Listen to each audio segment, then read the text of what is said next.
嗱，今日咧我邀請咗一個咧乖女嚟到呢度，分享一個同媽媽處理一啲痛風痛嘅問題係嘛？分享下。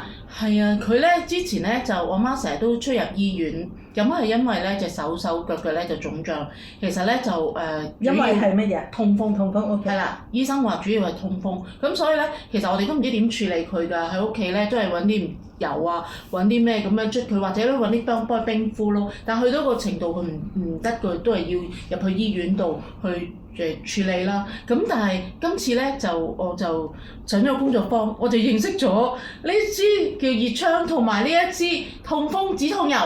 咁我就覺得喂好正，我一見到就覺得好正咯。咁我就買咗翻去咧就幫阿媽捽咯。咁阿媽咧捽嗰陣時咧好明顯見到佢腫脹嘅地方咧就紅腫咗嘅地方咧就嗰個顏色係淺咗。咁跟住咧就之後我諗幫佢做咗2-3次啦，咁啊推，亦都明顯咧見到佢嘅消腫就消咗腫。咁啊跟住咧我就未必成日都可以翻去見到佢幫佢捽噶嘛。咁只要佢自己係啦，自己就日日都捽，咁佢日日都捽，跟住就即係我諗講個零禮拜。